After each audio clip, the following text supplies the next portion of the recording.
மாணவிகளை ஒருங்கிணைத்தல் மற்றும் இயக்குவித்தல் பாடத்தில் கடைசி தலைப்பாக நம்ம பார்க்க போகிறோம். அதிகார ஒப்படைத்தலில் அல்லது அதிகார ஒப்படைவின் தன்மைகள் அல்லது சிறப்பியல்புகள் கொடுக்கப்பட்டிருக்கோம். பேஜ் நம்பர் 76வது பக்கம். சரியா? இதில் உனக்கு 5 வித பணிகளை பற்றி கொடுத்துருப்பாங்க.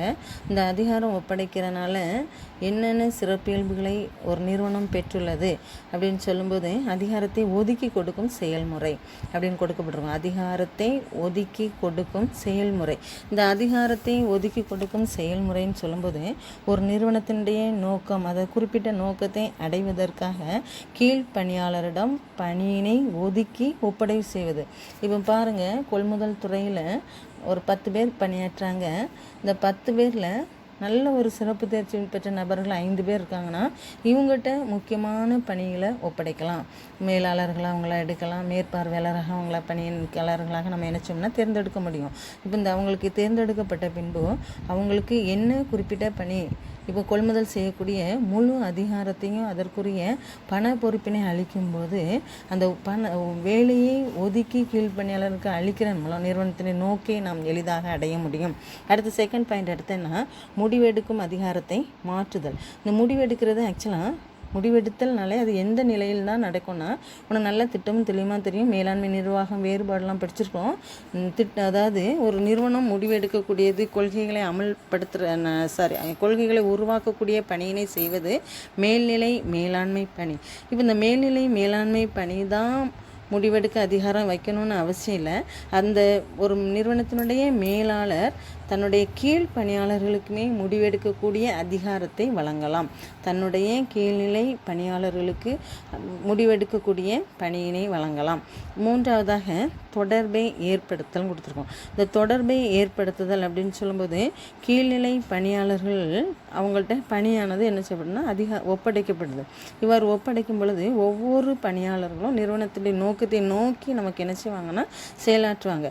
அவர் நோக்கத்தை நோக்கி செயலாற்றும் போது நமக்கு என்ன சொன்னால் தொடர்பு எடுத்தணும். இப்போ நம்ம இப்போ சொல்லுவோம், ஃபஸ்ட் எடுத்துட்டேன்னு சொன்னால் உற்பத்தி துறை. இந்த உற்பத்தி துறையிலேருந்து நமக்கு கொள்முதல் துறையை உருவாக்குவோம். அடுத்து விற்பனை துறை, அடுத்து சந்தையிடுதல் துறை. இந்த 4ம் ஒன்றை ஒன்று அடுத்தடுத்து சார்ந்ததாக தான் கட்டாயமாக நமக்கு அமையும். இப்போ இந்த 4ம் தனித்தனி துறைகளாக பிரிக்கப்பட்ட போதிலும் ஒவ்வொரு துறையினுடைய ஒவ்வொரு துறையினுடைய பணியாளர்களுக்கும் தொடர்பு முறை இருக்கும். நீ நல்ல ஒரு நிமிஷம் யோசித்து பாரு. உற்பத்தி செய்யணுன்னா என்ன தேவை? கச்சா பொருள் தேவை. அப்போ இந்த கச்சா பொருளை யார் தான் கொள்முதல் செய்ய முடியும்? கொள்முதல் துறை தான் என்ன செய்ய முடியும்னா கொள்முதல் பண்ண முடியும். அதே போல் இந்த கொள்முதல் துறை என்ன பண்ணுறாங்கன்னா உற்பத்தி செய்யப்பட்ட பொருட்களை வாங்கி திரும்ப யாருக்கு விற்பனை செய்வாங்க? விற்பனையாளருக்கு. அப்போ இந்த விற்பனைத்துறை கொள்முதல் துறையோடு தொடர்பு இருக்கணும். இந்த விற்பனை துறைக்கும் சந்தையிடக்கூடிய ஒன்றை ஒன்று சார்ந்துள்ள பணிகளின் அடிப்படையில் அவை துறைப்படுத்தப்படுகின்றன.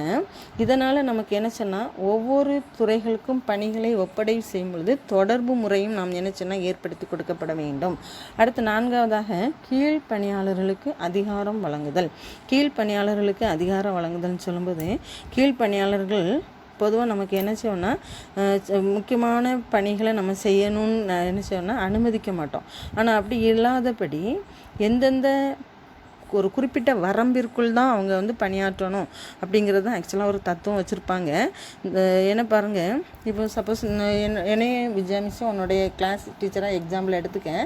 இப்போ நான் உன்னோட கிளாஸ் மணி வசூல் பண்ணுறேன், அதுக்குரிய அக்கௌண்ட் வச்சுருக்கிறேன். ஆனால் அதுக்காக அவங்களும் அந்த இதை நம்ம என்ன செய்கிறாங்கன்னு சொன்னால் அக்கௌண்ட் எழுதுகிறாங்க அப்படின்னு சொன்னால் நான் சொன்னால் மட்டுமே அந்த கணக்குகளை எழுத முடியும்.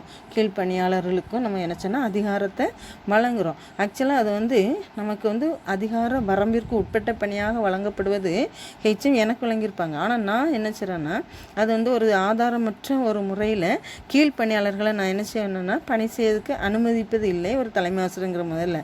ஆனால் நம்ம என்ன செய்யணும்னா அந்த கீழ்ப்பணியாளர்களுக்கும் அதிகாரம் வழங்கப்பட வேண்டும் என்பதுதான் அதிகார ஒப்படைத்தலுடைய சிறப்பியல்பு. அடுத்து 5வது பாயிண்டாக பொறுப்பை ஏற்படுத்தல்.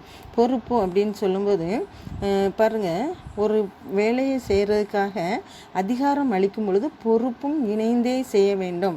இப்போ பாருங்கள், நம்ம சொன்ன எடுத்துக்காட்டின்படி கொள்முதல் துறையும் உற்பத்தி துறையும் எடுத்துக்கோங்க. இந்த உற்பத்தி துறைக்கு கச்சா பொருட்கள் அவசியம்.